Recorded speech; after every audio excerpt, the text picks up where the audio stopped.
When I went to Australia, studying tourism there, I was sent to the Northern Territory University where I got into contact with Aborigines. And to be honest, when I started there, I felt I wanted to completely close off my life from apartheid, from what I went through. And things where I felt like I was back into apartheid. I remember after 6 months, I called my mom and I said I wanted to come back. I just didn't want to do this anymore. And I decided to stay. And it was good for me to stay because then I finished my education and I was exposed to a lot of things. And I also realized that the world is different than I imagined. I thought after my independence, because we in South Africa were always said we are the 2 last colonies.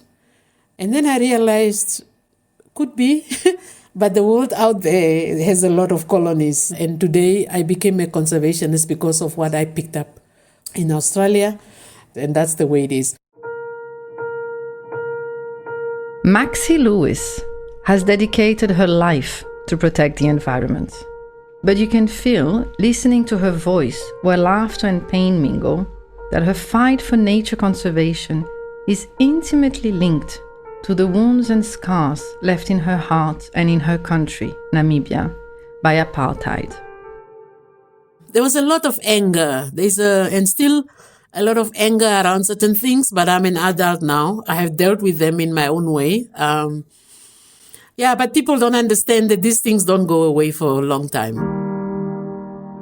Maxi is still this little girl to whom everything seemed forbidden, and yet who has lived 1,000 lives and who has made her personal journey an incredible story. My daughter, she's now 24, and sometimes when I tell her these things, she just says, "It sounds so unreal. Mom, do you think it's real?" She sometimes does not believe that this was the reality. You are listening to Wild Basil, the podcast that tells the stories of some heroes that are changing the narrative of a region.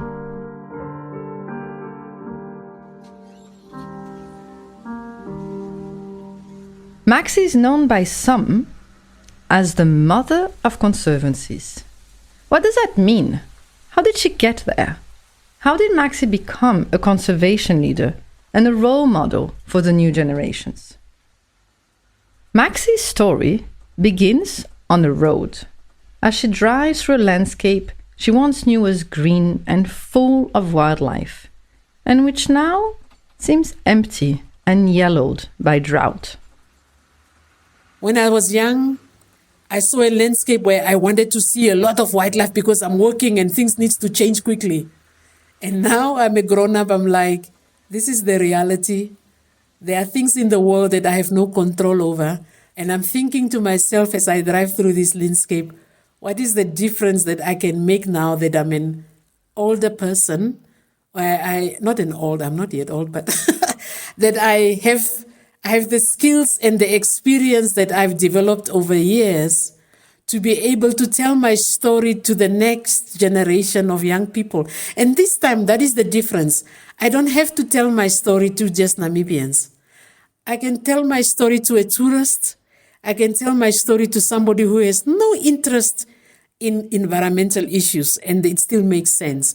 And I think for me, that is my landscape. My landscape tells a story, and I don't get sad by that landscape. I just know that if we as human beings look after that landscape, it will take me through the experiences that I have gone through. And I'm not angry about those experiences. I'm happy about those experiences. The story of Maxi is a story of landscapes, contrasting landscapes, always full of life and painted with her grit and her laughter. They are the landscapes of her country, Namibia. She drove them all and transformed them. At the beginning, there is a landscape of her childhood. I was born in Kadutura, in Windhoek. And so I felt a little bit constricted in that childhood because I was born in the era where apartheid was there, where there was no freedom. But when there was also a lot of poverty, because I was born in a household where I came from a single mother and she had 7 children, and I was one of those 7 children. But I was also growing up in an area where there was Casper driving around. There was always the presence of soldiers on the streets.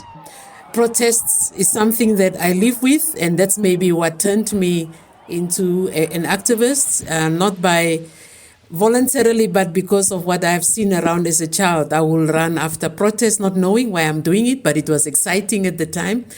Those are the things that takes me back to my childhood. There's one particular song that I used to like, and it still makes significant sense now in my country, because there's also things that are not going right, and I can sing it for you. We shall not be moved. We shall not be moved, just like a dream, standing by the riverside. We shall not be on our way to freedom. We shall not be moved. On our way to freedom, we shall not be moved, just like a dream, standing by the riverside. We shall not be moved. So as a child, I knew that verse, and I could sing it over and over and over and over. And this song, it reminds me of these young women and men that were on those streets, people that wanted to have change in the country. And I still think now, when I look at certain situations of war and people going through there, I don't care where you are in the world, I can understand. We shall not be moved. We shall not be moved, like a tree that's planted by the water. We shall not be moved. Namibia was the last country in Africa at the end of the 20th century to become independent. Namibia's struggle for independence lasted 34 years and caused some of the largest battles on the African continent since World War II. This bloody story is the second terrible chapter of a sad history, referred to as a forgotten genocide. So the childhood of Maxi was marked by apartheid, military violence, and poverty. And that's how I grew up in the system. You don't question. There was corporal punishment. That was the biggest thing in our schools, was corporal punishment. It was a very segregated system where, in terms of tribes first, you were treated as from the tribe, and even within the tribes, there were sometimes, even in the school, there were hierarchies. For instance, my mother was a single mother. She was not married, and I remember in this class that you were placed like a caste. So for kids that had single mothers and brought up by mothers that were not married, you sit in the class somewhere, and those ones that were married somewhere, coming from a set. So you had this hierarchy in terms of the class, and the teacher will also look at it that way, which really had an impact on me as an adult also growing up, because I thought there was something wrong with me not having a father. My mother, her father was an Angolan refugee, and my father was Herero. So I was mixed, which means that tribally, they created a location, that's what was suburb, or a location, and that location, if they could not tribally place you, you were given a number, and that number was, for us that were mixed, it was 99. So 99 was anybody from, for instance, we had people that were fleeing the system from South Africa, they will come to Namibia. And so because they could not place them in any of these suburbs, they will fall under 99. And because I had a bit of this and I had a bit of that, I was mixed. My mother was placed and categorized in this mixed setup. So I was learned to speak 3 languages. I was supposed now to speak Ocherero, which was my own language, learn Oshivambo, and then forced to speak Afrikaans. That's how Maxi, a little girl, ostracized because she didn't fit into any box, built her identity. By transforming her difference and the obstacles placed in her way since childhood into the change she wanted to see. I think when I was 14 years old, things changed for me completely. I just became a different person. I was brought up as a Catholic, and my mother was a very strict Catholic. And so I went through the Catholic Church, but the Catholic Church was also part of a revolt against the system. So I go to church, and here we are being raised around issues about human rights and being ourselves. And so when I went to my high school, like trying to finish school, I questioned everything. I didn't comb my hair because there was your hair. You need to understand African hair, when they grow, it's really bushy. And we were asked to cut our hair completely short. And then if they grow after a certain, then you are not allowed in the class, or you're beaten up, or you're kicked out of school. So I refused to comb my hair. I started to think more black and around blackness, and because we had underground other schools that teach us in terms of your identity, what you are. And I took those things to my school, and taking it to my school created a lot of problems.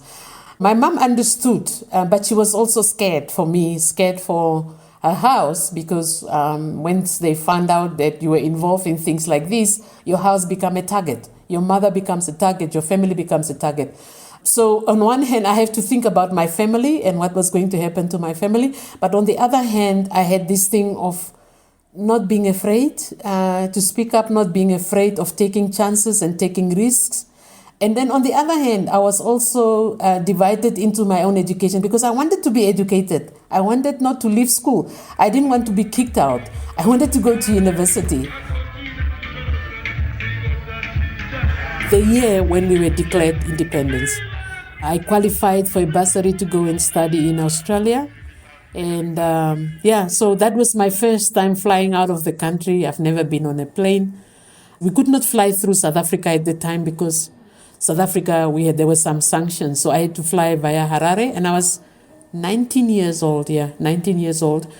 I went through Harare, stayed in Harare for 3 months to have my checkup, health check, and also to learn English, because my English was so bad.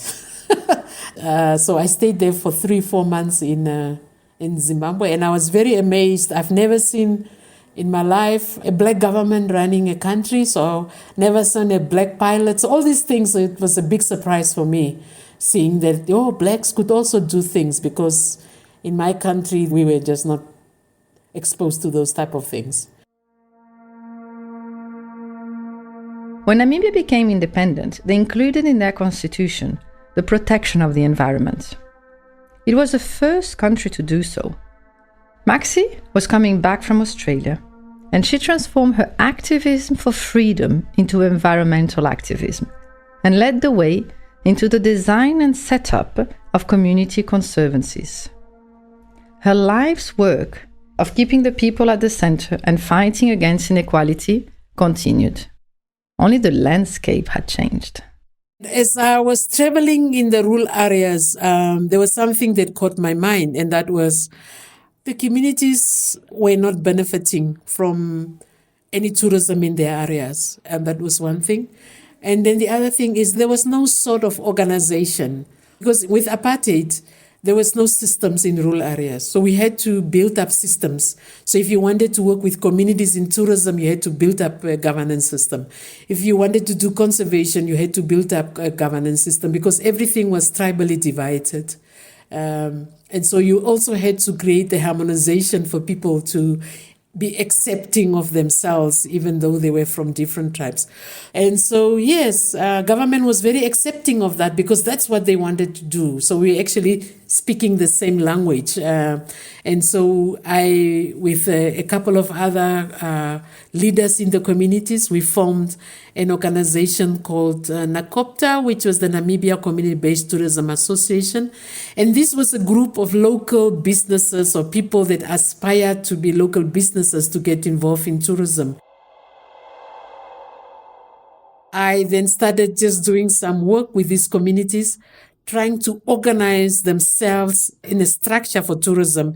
And then I started speaking with government and private sector in terms of, can you support these communities? Those are areas, sometimes very large areas, that the government hands over to the communities living in them.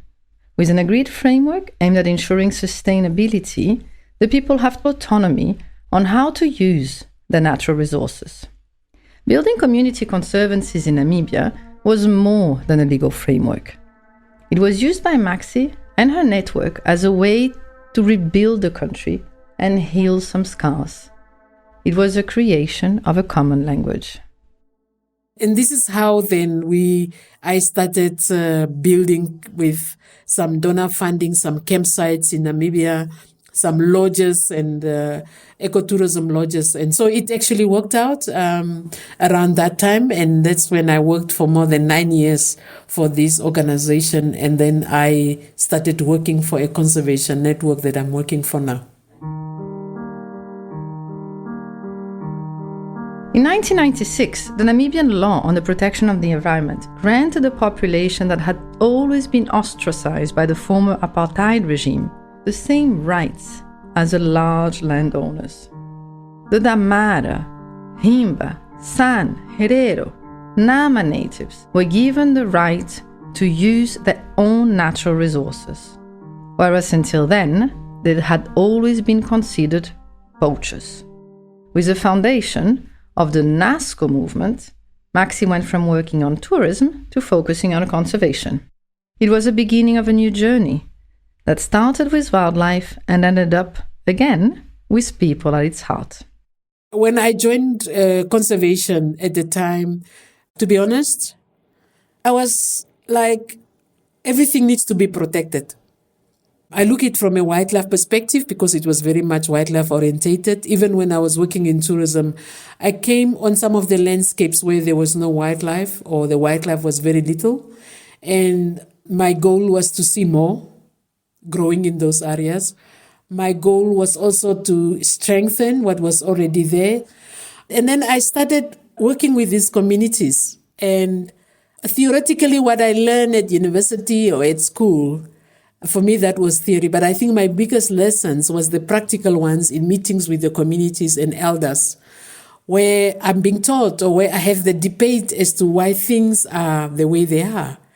And I think the moment where I realized that was once that I had a meeting in a village, and we were talking about sustainable use as a tool, and as a tool for conservation, but also for survival. And one old man stood up and he said to me, you know what? Conflict will always be there. We should not live in this fallacy that humans and people can exist without having conflict. It will always be there, you know. So what we can do is to try and address people's livelihoods if we want that coexistence to be harmonized. And I was quite surprised. And I said, but you have a choice. You have a choice, and your choice is to minimize your livelihoods yourself. And he said, yes, but I still want to live with wildlife. Who said to you that I don't want to live with wildlife? I want to live the life I live, but I want to make sure that the life I live is not being determined by people like you who are coming here and being protectionists telling me what to do. I will still conserve, but I will conserve it in my way. Just let me do it. Community-based development is a search for equilibrium between individuals and freedom. The famous eternal quest we spoke about with Annabella in our first episode. We think we make the travel, but often the travel actually makes you. As she wandered through Namibia roads, Maxi continued learning lessons. An important one came to her when traveling along yet another dusty track. In the 80s, I went to a place called Correjas to do some activism work with students around there. When I was driving there was a big drought going on at the time. I drove through that landscape. It was the most somber landscape I've ever seen in my life. It was dry. I look at these people and I was questioning, why are they people living on the landscape like this? There's just nothing. There's no cropping. How do people make a living here? Didn't see wildlife at all. If I saw, it was a couple of goats that were really thin, and I was thinking, why can't they just die, or why can't they just be relieved to die, And then I came back into that landscape in 1996. And I was looking at this landscape thinking, not much has really changed here. People are still living in this landscape. And then a couple of years, I think it was 2010, 2011, I drive again and I had this picture of the 80s in me, and I'm looking at this landscape, totally different. Lots of wildlife, lots of springboks, see the desert adapted elephants, see plains game. The other thing that I saw, this is before the rhino poaching started, I saw rhinos. They were just on the roadside. And I was like, wow, this has really changed. This has really changed. 5 years ago, I go through the same landscape and it reminds me again of the 80s. But this time, I see the landscape, but I see the people being a bit more different. People that are more knowledgeable, people that are more motivated, people that have faith that the wildlife will come back and will manage it. In January, it rains and I drive through the same landscape. And I see again a re-emergence of grass, but this time no wildlife because a lot of it died because of the drought. Last week, I drive through the same landscape. Wow, there's a return of wildlife. The people are still there. Unfortunately, no livestock, but wildlife. So I have gone through stages in conservation where I have seen my vision being altered from a landscape point of view. Sometimes it looks like this and sometimes it doesn't. Sometimes it's good and sometimes it's bad. One thing that is not changing is the people within that landscape, that they still have faith. And you come back now into those areas. People they are governing themselves. They are looking after wildlife. Poaching has gone down. They are even looking at the world's most endangered species like the black rhino. I could have never imagined 2015 or how many years back that will happen. And it's happening. Namibia has today created almost 100 communal conservancies. They cover more than 20% of the country's land. With this model, you can now find in a country as much wildlife outside national parks than inside. Namibia elephant population has more than tripled in the last 20 years. The black rhino, once near extinction, has rebounded. And the desert lion population is back. All this because a model of communal conservancies brings revenue for the people living in those areas that makes it worth it. And I think as an individual, I made that contribution through the work that I do.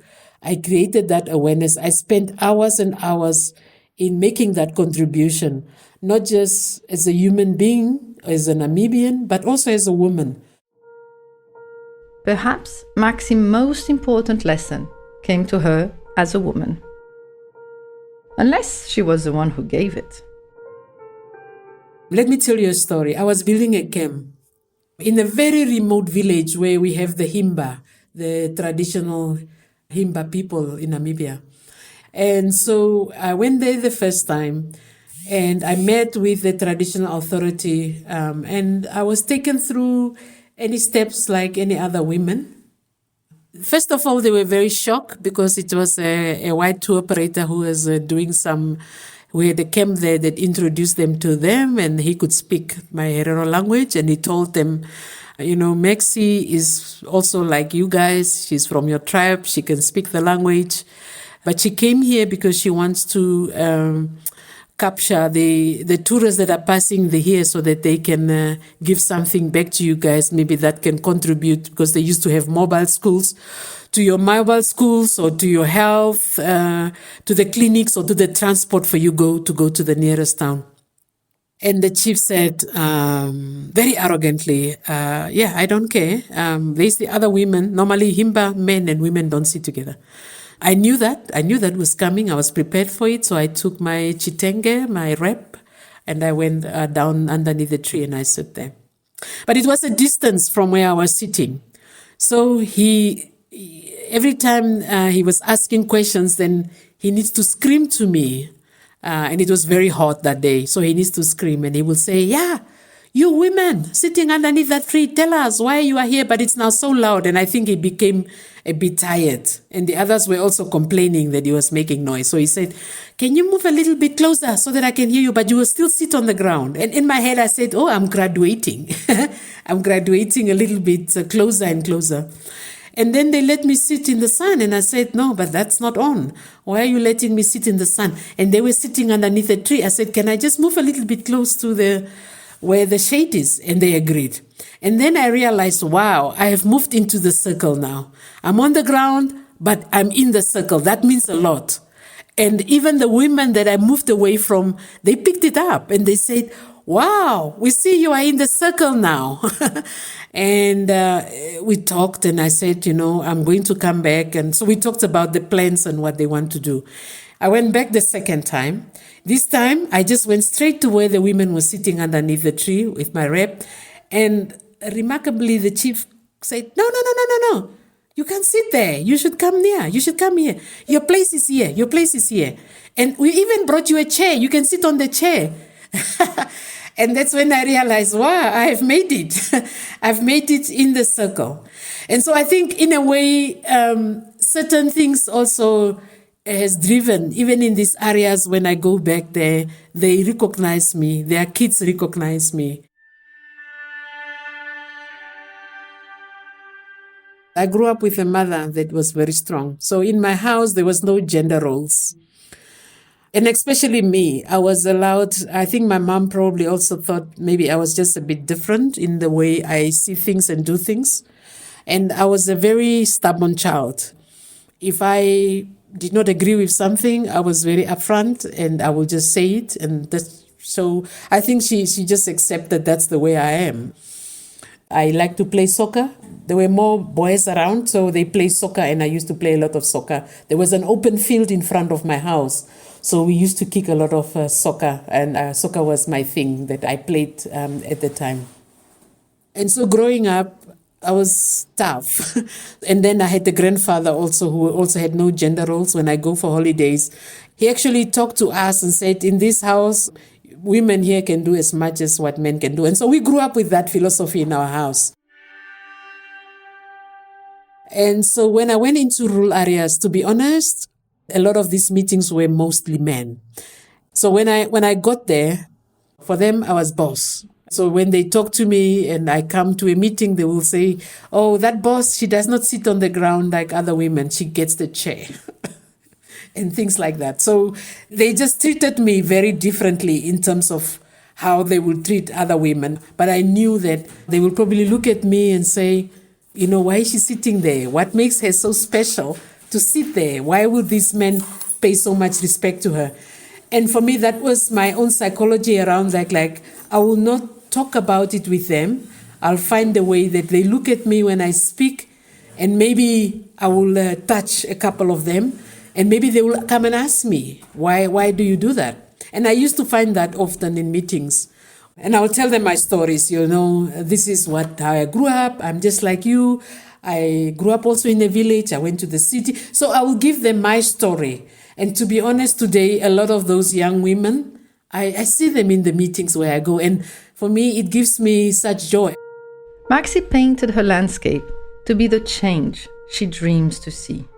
She is today a role model for young women and men, and she's working to hand over to the new generation who didn't need to fight for freedom or to fight to get their wildlife back. At a glance of the 2-minute attention span of the social media youth, some seem to think there are no environmental challenges anymore. But they are unfortunately wrong. Inspiring this new generation of activism is Maxi's next mile. In the rural areas, to be honest, is a big challenge in getting the youth involved because they also have their needs. They need to be compensated with internet. They need to be compensated with things that young people want, what the youth want. Do they have the same aspirations as the older people that said, hey, when I was a bit younger, I used to see wildlife and I want to see wildlife back. Now they have wildlife there. And sometimes all they see is what can I get out of wildlife? And we need to guide them and mentor them that, yes, there's no problem in addressing issues around your livelihoods, but there's also the sustainability issue that you need to look at. And when I look back, a lot of that, to be honest, we have made some strides, but I want more. Let us unite in the name Namibia. Let us unite in the name Namibia. Wild Basil, a podcast produced by Mover.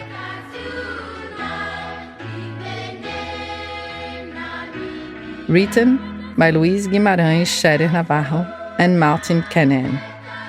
Music by Carson Mukavelli. Historical Advisor, Stephanie Erdang. Scientific Advisor, Ghislain Rib. Recording, Carson Studio Maputo. Directed by Martin Kenan. Funded by AFD. Find us on movamos.co.mz.